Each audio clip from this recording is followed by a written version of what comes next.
Արև ձեզ հարգելի հեռուստադիտողներ, մենք շարունակում ենք մեր աշխատանքը պոլիտիկայի մի եթերում, այսօր աշխատանքային օր է, շաբաթվա վերջին աշխատանքային օր է, ինչպես ամեն աշխատանքային օր, այսօր եւս ձեզ ենք ներկայացնելու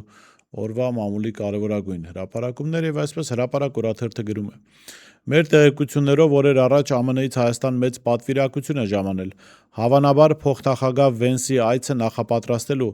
նրանց Արմենիան Մայրիոթ հյուրանոցում մի ամբողջ հարկաբաժին են հատկացրել, տասնյակ սենյակներ, որտեղ կահույքից թողել են միայն սեղանաթոռներ, մնացածը դուրս են բերել։ Հյուրանոցի աշխատակիցներին արգելված է այդ հարկում գտնվել։ Պատվիրակության անդամների գիշերակացը հյուրանոցի մեկ այլ հատվածում են կազմակերպել։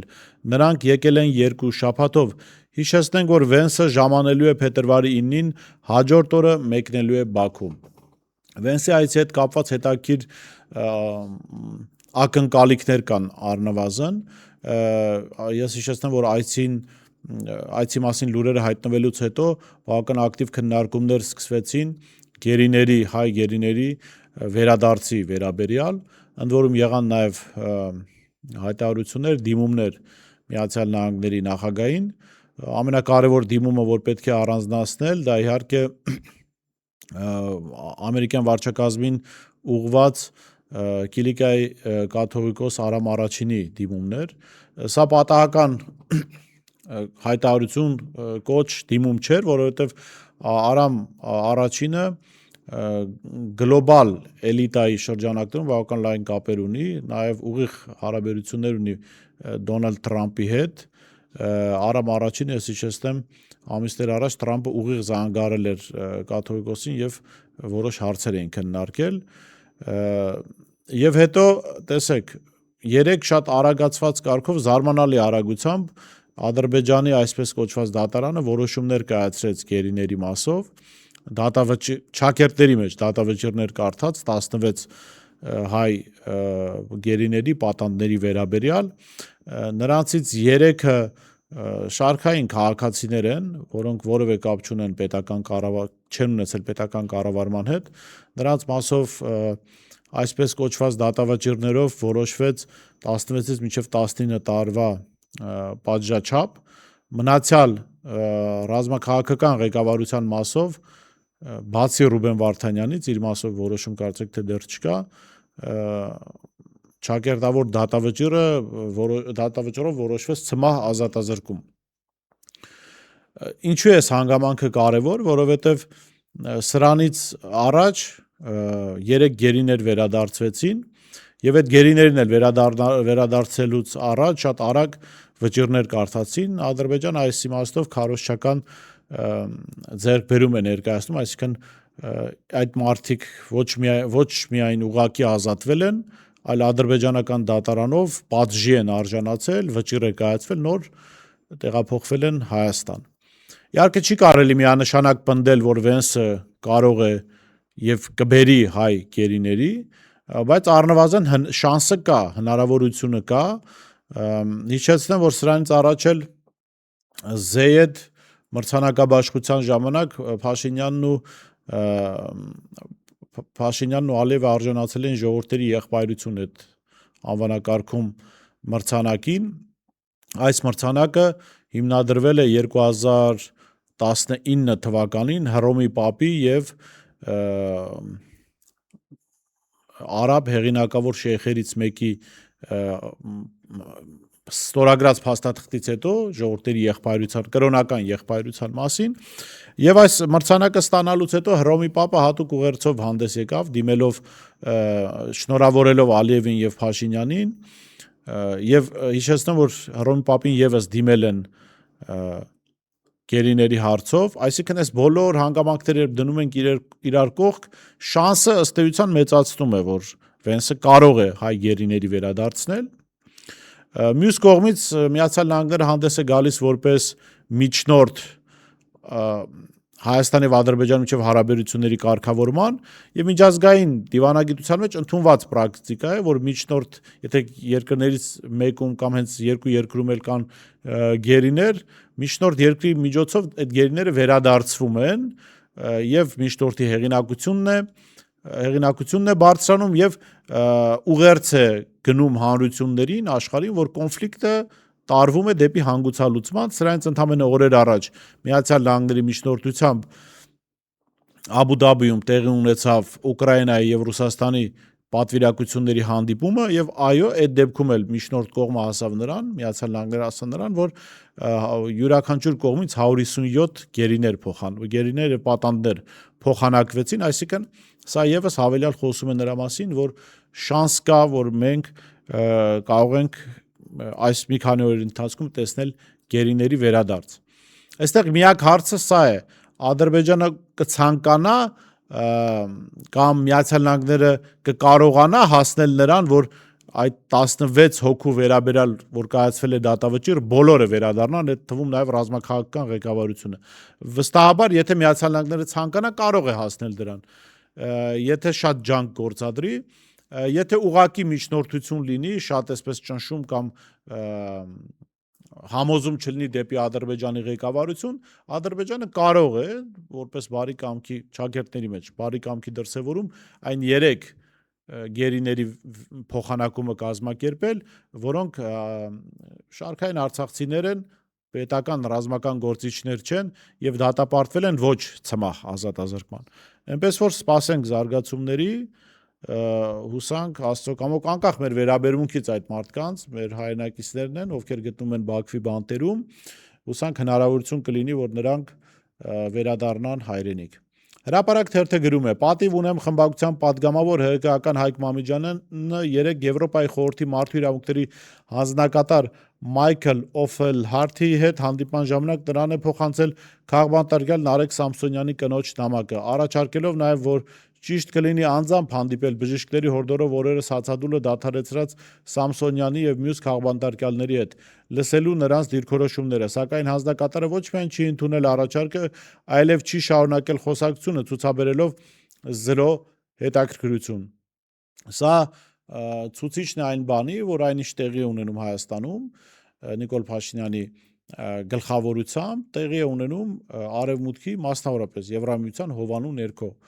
Այնպես որ որքան էլ դժգոհ եք, որքան էլ բողոք եք, գնաք, չգիտեմ, Եվրոպական խորհրդարան, Եվրամիության դռները փորձեք ստանալ արձագանք, կա քաղաքական շահ այստեղ։ Արևմուտքը այդ քաղաքական շահը տեսնում է Նիկոլ Փաշինյանի մեջ, այնպես որ չեմ կարծում, որ քաղբանտարկյալների կամ քաղաքական հետապնդումների ենթարկվող մարդկանց իրավունքների պաշտպանությանը կարելի է հասնել եվրոպական կառույցների միջոցով։ Ժողովուրդ օրաթերթը գրում է. օրաթերթի տեղեկությունների համաձայն ՔՊ վարչության գրեթե ամեն նիստի ժամանակ կամ նախաձեռնող նիստերին Նիկոլ Փաշինյանը ՔՊ 2026 թվականի խորհրդարանական ընտրությունների նախընտրական ցուցակի հետ կապված նոր առաջարկ է անում, իսկ ՔՊ-ականներն էլ բնականաբար համաձայնվում են, ելք չունեն։ Իշխանականները ժողովուրդ օրաթերթի հետ մասնավոր զրույցներում նշում են, որ Փաշինյանն այնպես է իրավիճակը լարել, որ ոչ մի ԿՊ-ական պատկերացում չունի, թե իրեն հունիսի 7-ից հետո ինչ ապագա է սպասվում։ Հիմա էլ նոր քվեաթերթիկի տարբերակ են որոշում ԿՊ-ականները, որով ըստ Փաշինյանի պետք է թափանցիկ ընտրություններ կազմակերպվեն կուսակցության ներսում։ Հիշեցնենք, որ կուսակցության ներսում կազմակերպված ընտրությունների վերաբերյալ բավական մեծ կասկածամտություն կա, մի անգամ ակնհայտ կեղծիք է կազմակերպվել եւ դա բացահայտվել է, իրենք էլ չեն հերքել, հաստատել են, այնպես որ անգամ կուսակցական ընտրությունների կեղծիքի փորձ ունեն այս իշխանությունները։ Ժողովրդի հետ մասնավոր զրույցներում ԿՊ-ականները բողոքում են նաև Facebook-յան տարբերակով քարոզարշավ անելու գաղափարից, որը ըստ ԿՊ-ականների որևէ ձևով իրենց չի օգնելու ընտրվել։ Հիշեցնենք, որ որոշվել է այն անձինք, որոնք ընդգրկված են ԿՊ-ի նախնական 280 հոգանոց ցուցակում, այս օրերին պարտավորվել են իրենց սոցիալական հարթակներում իրականացնել ակտիվ քարոզչություն։ Ըստ մեզ հասած տեղեկությունների, ցուցակի հավակնորդներին հանձնարարական է տրվել հրապարակային ձևաչափով ներկայացնել իրենց քաղաքական նպատակները, հիմնավորել պատգամավոր դառնալու ցանկությունը եւ խոսել իշխանության ներսում իրենց պատկերացվող դերի մասին։ Ժողովուրդ օրաթերթը գրում է. գաղտնիք չէ, որ իշխանություններն այնպես են անում, որ Հայաստանում գործող յուրաքանչյուր կառույց սպասարկի իրենց շահերը, այդ թվում նաև սահմանադրական անկախ մարմին, կոռուպցիայի կանխարգելման հանձնաժողովը։ Հայտնի է, որ գրեթե 3 տարի իշխանությունն իր սրտի կոռուպցիայի կանխարգելման հանձնաժողովի նախագահին չի կարողանում գտնել։ եւ Մարիամ Գալստյանը 2023 թվականի նոյեմբերի 20-ից ի վեր կոռուպցիայի կանխարգելման հանձնաժողովի նախագահի լիազոր պարտականություններ կատարողն է, ով էլ կայացնում է իշխանահաճո որոշումներ։ ԶԼՄ-ները բացահայտում, որը աչքաթող է արվել կոռուպցիայի կանխարգելման հանձնաժողովի կողմից։ Հետքը գրել էր, որ Արարատի համայնքապետարանը 674 միլիոն դրամի պայմանագիր է կնքել ավականու անդամի եղբոր ընկերության հետ։ Նման պատմությունները ԿՊԱ-ական ավականների եւ համայնքի ղեկավարների հետ կապված բազմաթիվ են։ Ժողովուրդ օրաթերթը գրում է. Օրաթերթը պետական գնումների կայքից տեղեկանում է, որ Արդարադատության նախարարության քրեակատարողական ծառայությունը Արմինե Կարապետյան ԱԾ-ի հետ 1 միլիարդ 241 միլիոն դրամ արժողությամբ պայմանագիր է կնքել։ Ըստ պայմանագրի Արմինե Կարապետյան ԱԾ-ն պարտավոր է ապահովել Արդարադատության նախարարության քրեակատարողական 9 հիմնարկներում Արմավիր, Նուբարաշեն, Աբովյան, Գորիս, Վարդաշեն, Սևան, Երևան կենտրոն, Սևան, Արտիկ եւ Վանաձոր ՔԿ-ներում պահվող կալանավորված անձանց եւ դատապարտյալների համար պատրաստի սննդի մատուցման ծառայությունները, ներառյալ հացը, որը իրենց ներկայացնում է սննդամթերքի ձեռքբերման, սննդի պատրաստման եւ հատկացման արդյունավետ համակարգ, որ ընդգրկվում է հետեւյալ գործառույթները կարող եք ընթերցել մամուլի ժողովուրդ օրաթերթի հոդվածի շարունակությունում, օրաթերթը մտահոգություն հայտնում, որ 1100 դրամից ավել օրեկան նախատեսված է մեկ դատապարտյալի սնունդի համար, այնինչ դատապարտյալների մեծ մասը սնունդը շարունակում է հարազատներից ստանալ, որովհետև կամ ուտելի չէ սնունդը, կամ չի բավարարում։ Հրապարակ թերթը գրում է. 2015 թվականի սահմանադրությամբ ԱԺ-ում պարտադիր է Հայաստանում ապրող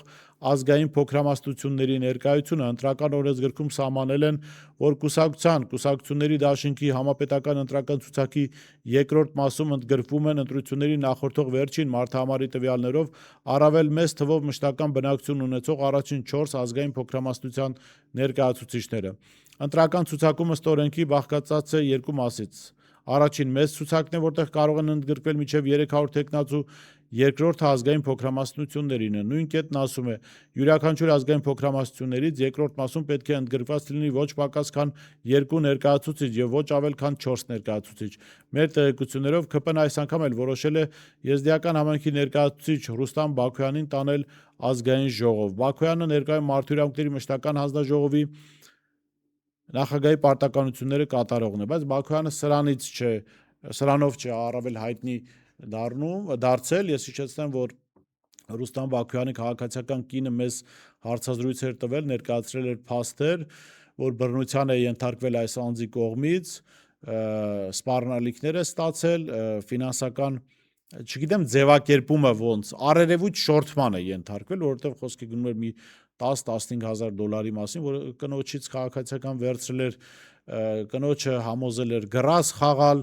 հետո այդ գրազում կինը բնականաբար պարտվել էր, հետո ստացել էր, ես ուղղակի չեմ պատկերացնում, եթե չստանար, երևի քրեական հեղինակությունների կմիջամտեին եւ կոպիտ ձևով կնոջից կստանային այդ փողը։ Սրանցից չի կարելի բացառել, որ կարող էին այդ փողոցային սլենգով ասած բազարը տեղափոխել թոխմախի գերեզմաններ։ Սա քաղաքացիական պայմանագրի դեմքն է։ Մի կողմից խոսում են ընտանեկան բռնության բացառման մասին, մյուս կողմից շարունակում է ընտանեկան բռնության հերոսը իրենց ցուցակում տեղ գտնել։ Այս մարդը ուրիշ դրվագներով էլ է հայտնի դարձել, մի դրվագով գյուղապետի էր սպառնացել ընտրությունների ժամանակ, մեկ այլ դրվագով եզդի հոգևորականներից մեկը հրապարակային հայտարարություն էր տվել, որ այս մարդը կարծեմ մոտ 100,000 դոլար գումար է իրենով արել, չպնդելով, որ դա ճշմարտություն է, բայց մենք հրապարակեցինք, դատախազությունը որևէ արձագանք չտվեց։ Հրապարակ թերթը գրում է. ԿՊ ցուցակում ընդգրկվելու հայտ ներկայացրած տեխնացուները, ինչպես հայտնի է, զրկված են ներկուսակցական քարոզարշավի հնարավորությունից, այսինքն տեխնացուներին արգելված է հանդիպել ընտրիչների հետ, այնպես որ առաջին փուլում պատվիրակներն ընտրություն են կատարելու կուրորեն, այդպես էլ չճանաչելով տեխնացուներին, քանի որ կուսակցությունում կարծում են, որ անհավասար մրցակցային պայմաններ կլինեն, հայտնի կուսակցականներն առավելություն կստանան անհայտների նկատմամբ, սակայն որոշել են երկրորդ փուլում քարոզարշավի հնարավորություն տալ, Այս փուլում հիշեցնենք պատվիրակներն ընտրելու են ցուցակի առնվազն 50 համարին, բայց ցուցակում տեղաբաշխման հարցին, այդ թվում վարչապետի թեկնածուի ընտրությանը անդրադառնալու են երկրորդ փուլում։ Երկրորդ փուլում թեկնածուներին քարոզարշավի հնարավորություն կտրվի։ Մինչև անցնեմ մի հրապարակման, մի հոդվածի, որի մեջում էի հրապարակել եւ նաեւ դրա վերաբերյալ երկրորդ նախագահ Ռոբերտ Քոչարյանի գրասենյակի ղեկավարի արձագանքին, ավելի շուտ ոչ թե իմ հրապարակման, այլ հրապարակման առիթ հանդիսացած տեղեկություններին, առաջարկում գովազդային դադար եւ վերադառնանք։ Հետևիր սրտիդ ձայնին, այն քեզ ուզում է տանել անհայտ հեռուներ, վայելիր աշխարհի չքնաղ քաղաքներն ու արևոտ լողափերը նոր զգացողություններով, նոր համերով։ 2026-ը թող լինի հույսերի, մոտիվացիայի, նպատակների իրագործման տարի։ Եվ հիշեք, ամեն ինչ սկսվում է մեկ որոշումից։ Նոր տարին գալիս է նոր հնարավորություններով ու արկածներով։ Քո հաջորդ արկածը մեկ թռիչքի հեռավորության վրա է։ Travel with M 095 89 20 48 Շնորհակալ եմ, որ շարունակում եք հետևել մեր եթերին, առաջարկում եմ բաժանորդագրվել մեր ալիքին։ Երեկ եղավ մի հրապարակում լրագրող Ֆայե Մակարյանի էջում։ Իհարկե, լրագրողը իր աշխատանքն է արել, այդ մասով որևէ մեկնաբանություն չունեմ, գործընկերոջ մասով, բայց տեղեկությունների վերաբերյալ հետաքրքիր մեկնաբանություն կա, որ կընթերցեմ։ Երեկոյան եմ իմ հրապարակում եղել, այսօր առավոտյան արդեն երկրորդ նախագահ Քոչարյանի գրասենյակից արձագանք եղել, որը կարծում ըստ էության հաստատում է այն կասկածները, որ ես ունեի։ Քաղաքական գործընթացների շուրջ շրջանառվող յուրաքանչյուր տեղեկություն, որը շոշափում է Միքայել Սրբազանի անունը, պահանջում է առանձնահատուկ զգուշավորություն։ Սրբազանը այն եզակի դեմքերից է, որոնց հեղինակությունն ու բարոյական կշիռը չեն տեղավորվում ընթացիկ քաղաքական հաշվարկների տրամաբանության մեջ եւ չեն կարող դիտարկվել այդ հարթության սովորական գործիքակազմով։ Տարածվող տեղեկությունների համաձայն իբրև Սրբազանը նամակ է հանձնել ինչ-որ մարդկանց, որը հայտնվել է երկրորդ նախագահի ձեռքին, նամակը ըստ տարածվող լուրերի եղել է քաղաքական դաշտի միավորման թեմայով։ Ըստ լուրը տարածողի, խոսքը լրագրողի մասին չէ, Սրբազանը ցանկացել է միավորել քաղաքական դաշտը եւ առաջնորդել այն։ Քոչարյանը նամակը կարդացել է ու որոշել է չհրապարակել։ Կարճ ժամանակ առաջ ունեցած անձնական հանդիպման ընթացքում Սրբազանը իմ խնդրանքով խոսեց նաեւ քաղաքական զարգացումների վերաբերյալ իր մտահոգությունների մասին։ Նրա խոսքում չկար որևէ ակնարկ սեփական դերակատարության կամ գործընթացները առաջնորդելու վերաբերյալ, ինչը լիովին համապատասխանում է այն զուսպ եւ հավասարակշռված դիրքին, որով նա մշտապես աչքի է ընկել։ Եթե Սրբազանը իսկապես ունի որևէ քաղաքական նախաձեռնություն առաջնորդելու ցանկություն, ապա ի՞նչն է խանգարում այդ մասին խոսել հրապարակային, թեկուզ իր փաստաբանների կամ հարազատների միջոցով։ Վստահաբար նա ունի այդ հնարավորությունը եւ անհրաժեշտության դեպքում կօգտվի դրանից։ Այժմ, երբ Սրբազանի անունը հայտնվում է տարբեր քաղաքական քննարկումների կենտրոնում, առավել քան կարևոր է, որ փաստաբանների կամ հարազատների միջոցով իրավիճակը ստանա անհրաժեշտ պարզաբանում, կանխելով ավելորդ մեկնաբանություններն ու անհարկի ենթադրությունները։ Ինձ համար Սրբազանի մտադրությունների մասին միակ ճշմարիտ խոսքը հենց իր խոսքն է։ Սա առաջին հերթին անհրաժեշտ է Սրբազանի նկատմամբ հարգանքի պատճառով, ում անունը չի կարող ծառայել կարճաժամկետ քաղաքական խաղերին։ Երկրորդ նախագահի անվան շահարկումներն էլ հասկանալի են։ Ռոբերտ Քոչարյանը շարունակում է մնալ այն առանցքային դեմքերից մեկը, որի շուրջ տարբեր քաղաքական շրջանակներ պարբերաբար փորձում են կառուցել հերթական պատմությունները։ Այս անգամ այդ փորձը ուղեկցում է Միքայել Սրբազանի անվան շրջանառմամբ, եւ սա հատկապես դատապարտելի է։ Ինչը ինքնին պահանջում է առավել զգուշավոր եւ պատասխանատու մոտեցում։ Ինձ համար գոնե հասկանալի ու տեսանելի է այդ քաղաքգործիչների կողմից մեդիային հասցվող իբրև տեղեկությունների նպատակը։ Նրանք փորձում են հեղինակավոր անձանց անուններն օգտագործելով քաղաքական լուսանցքում չմնալ։ Հետգրություն։ Չեմ բացառում, որ այդ քաղաքական քյանդրբազները փորձել են կամ կփորձեն Սրբազանի շուրջ ստեղծել քարոզչական ծածկույթ, սակայն վստահ եմ, որ աստվածային ճշմարտություն կրող մարդու համար այդ խաղերը լավագույն դեպքում կարող էին եւ են միայն ժպտալու առիթ դառնալ։ Գիտեք, մեր հանրությունը ցավոք սրտի նորանկախ Հայաստանում շատ տես բացառիկ դեպքեր են լինում, որ ունենում է հեղինակություն, ծանր խոսք ունեցող, եւ երբ ամեն առիթով այդ հեղինակության խոսքը կապվում է ինչ-որ քաղաքական թեմաների հետ, շահարկումների հետ, պակասում է այդ հեղինակության ազդեցությունը եւ այս իմաստով այո ինձ անհանգստացնում է Սրբազանի անվան շահարկումը այս կոնտեքստում եթե երբևէ Միքայել Սրբազանը ցանկություն ունենա քաղաքական process առաջնորդելու կարծում եմ դա ուղիղ իրենից պիտի լսենք եւ ուղիղ հենց իրենից էլ կլսենք ես չեմ կարծում որ Սրբազանը ունի միջնորդների կարիք չգիտեմ ինչ որ բանբերների կարիք, հա, նամակներ, որոնք փոխանցվում են ու չեն հրապարակվում, սա անլուրջ խոսակցություն է։ Ես կարծում անլուրջ է նաև այն իմաստով, որ դժվար է պատկերացնել, որ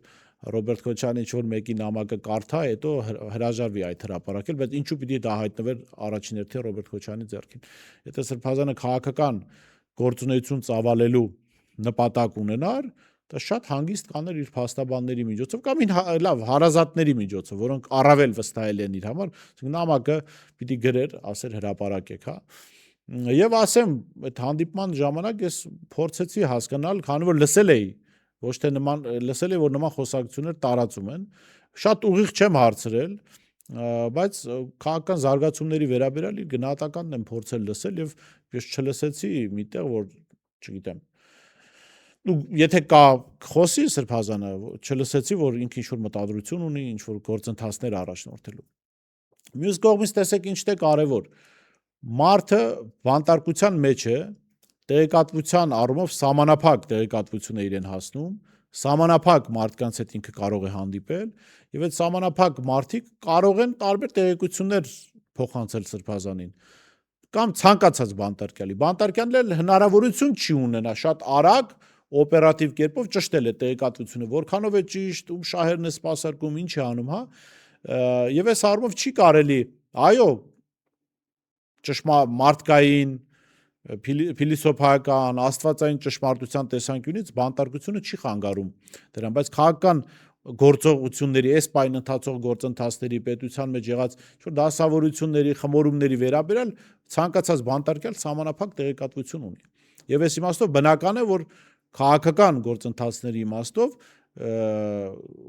ավելի շատ մարդկանց հետ շփվելու կարիք պիտի լինի, որ որոշումներ կայացվեն։ Մի առիթով քաղաքական գործիչներից մեկը հիշեցրեց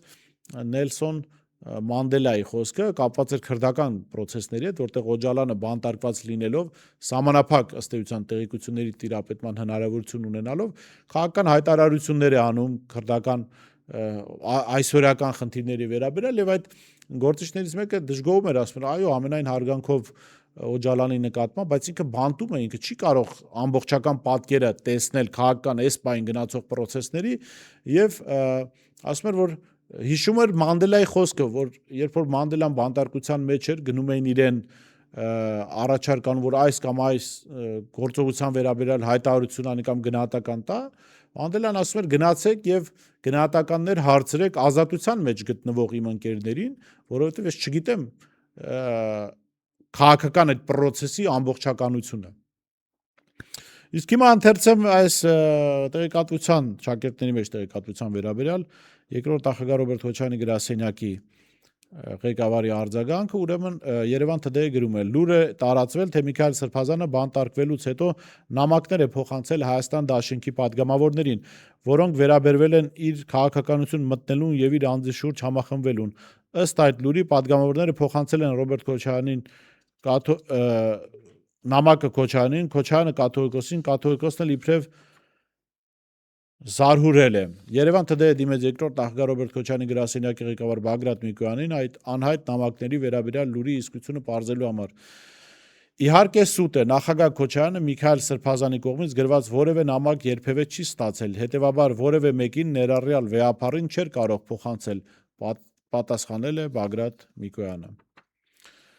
Մի լուր, որ բաց թողեցինք մամուլի հրապարակումներից, կարծում սա արժի ընթերցել, ամփոփելով այդ թեման, ուրեմն հրապարակ օրաթերթը գրում է, ընդդիմադիր ուժերը թեպետ չեն շտապում փակագծեր բացել, սակայն տևական ժամանակ է ակտիվ քաղաքական կոնսուլտացիաների մեջ են, օրինակ գրեթե կայացած է համարվում Գագիկ Ծառուկյանի եւ Ապրելու երկիր կուսակցության համագործակցությունը, անգամ տեղեկություններ կան, որ Ապրելու երկիր համահիմնադիր Մանե Թանդիլյանն է լինելու ցուցակի առաջին կինը, զբաղեցնելով երրորդ հորիզոնականը։ Ծառուկյանի առաջարկ Հայաստանին միավորման մեջ ըստ ամենայնի կլինի նաև Անդրանիկ Թևանյանի Մայր Հայաստանի ներկայացուցիչներ։ Տեղեկություններ կան, որ հնարավոր է նաև Արման Թաթոյանի միասնության թևերի եւ Հայաքվեի հետ լինի համագործակցություն։ Ներկայում դեռ բանակցություններ են ընթանում, իսկ եթե Արթուր Վանեցյանի հայրենիքն էլ միանա այս ուժին, ապա քաղտեխնոլոգները կարծում են, որ շատ ուժեղ խաղացող է դաշտ մտնում։ Իդեպ օրերս Գագիկ Ծառուկյանը հայտարարել էր, որ ինքը մեկի փոխարեն վարչապետի 3 տեխնացու ունի։ Նրա կողքին են նաև քաղաքագետ Վահե Հովհաննիսյանը, մի խումբ դիվանագետներ, այդ թվում նախկին արտգործնախարար Արա Այվազյանը։ Այսօր այսքանն էինք նախատեսել օրվա մամուլի հրապարակումներից, կհանդիպենք եկող շաբաթ։